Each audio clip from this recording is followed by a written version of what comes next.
Welcome to Valley Reads, very short book introductions brought to you by the Kalamazoo Valley Libraries. Research shows that reading for recreation can help you be a better student and lifelong learner. Plus, it's fun. We asked staff and faculty at Kalamazoo Valley Community College this question: what was the most important book you read in college, and why? Here are 5 stories of powerful books and the impact they had on their readers. My name is Louis Thomas, and I'm the director of KVAP at Kalamazoo Valley. The Other Side of the River by Alex Kotlowitz was the most impactful book I read in college. The book explores racial issues surrounding my hometown, Benton Harbor, Michigan, and the neighboring city of St. Joseph. Although known as the Twin Cities, the communities are divided by race. The lines become even more pronounced when a black Benton Harbor High School student was found dead in the St. Joseph River after visiting a club in St. Joseph. The book was important to me for several reasons. I knew the student that died. We lived in the same neighborhood and attended the same school. I also met the author when he was writing the book, a story about my community. It addressed many of the sentiments and frustrations my community felt that were usually dismissed. Although I felt a sense of despair because someone lost their life and justice would probably never be served because of race, it felt validating to see it shared in writing for the world to see.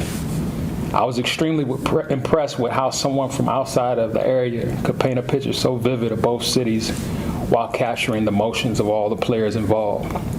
Over the course of those few days, I was able to unplug and reconnect to the marvel of literature and the impact it can have on one's life. I'm Cynthia Schauer, a biology instructor here at Kalamazoo Valley. Have you ever felt like you were trapped in the Matrix and you didn't know your way out? Like there was another narrative or a parallel universe out there, but you were never part of the conversation or this other reality. I found myself thinking about these questions when I remembered the first time I read A People's History of the United States by Howard Zinn. Zinn's presentation of history recounts how exploring elites imposed rule over indigenous people, which led to extreme disparity and paved the way for a society that sustained those policies of inequality. Reading this book was the first time I considered history from a different perspective. I felt like I was invited to the global world in a new way. In seeing my culture through the eyes of others, it gave me an opportunity to embrace my own culture more fully through the lens of truth.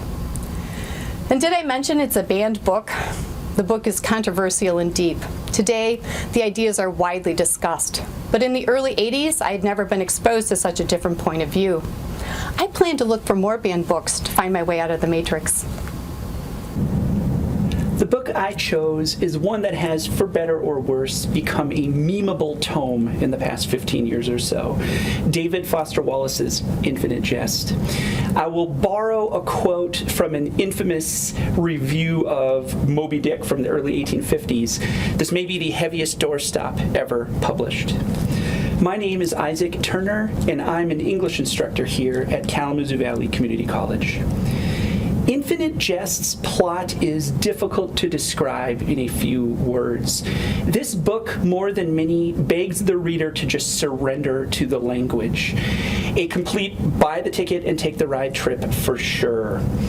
The book is mind-bending in many ways, in that it challenges our perception of narrative voices, sliding time frames, and all sorts of aspects of how we traditionally think a book should go. Shifting points of view, multiple voices, disparate realities all require the reader to kind of buckle up and take the ride. I would liken it to seeing a David Lynch film for the first time, or the first time you put on an Alice Coltrane record.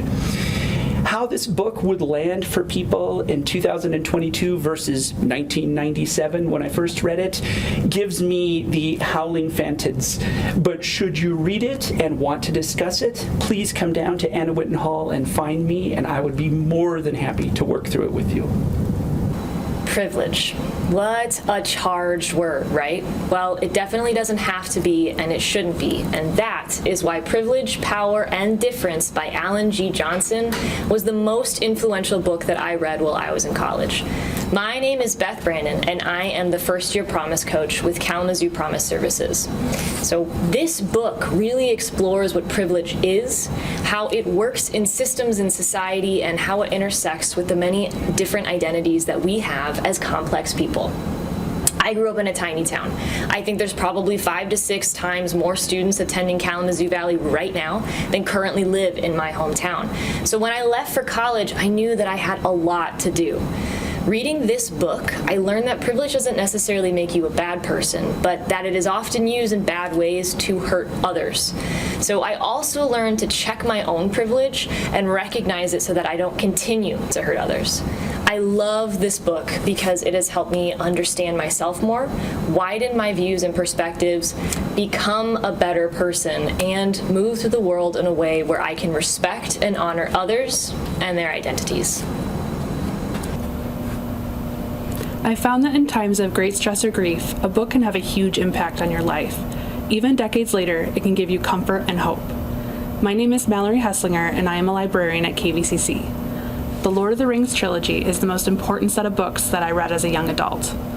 On September 7, 2001, my grandmother died, just a year and a half after my grandfather and after a long battle with cancer. Her funeral was September 10, 2001. The next day, of course, was the day of the September 11th attacks, which everyone watched on TV screens 24/7. It was a rough, stressful day, week, month, and year. Then my uncle gave me The Lord of the Rings as a gift. The first movie was coming out later that year, and he told me to read the trilogy first. I did, and the language was so beautiful and poetic, and the world was so far away from our own that it provided me with an escape. Even though the books deal with grief and death and war, they emphasize bravery, hope, and the loyalty of friendship. I didn't understand until all of these years later how much I needed those books. They affected so many of my choices, including studying the medieval era in college, and they helped me get where I am today.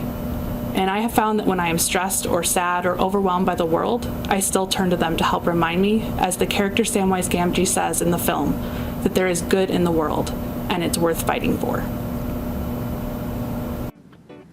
What will be the most important book that you read in college? Explore one of these recommendations or discover your own. Books, including ebooks, can be checked out from the Kalamazoo Valley Libraries with your Valley ID. Visit us at the Texas Township campus or at Anna Whitten Hall, or check us out online at kvcc.edu/library.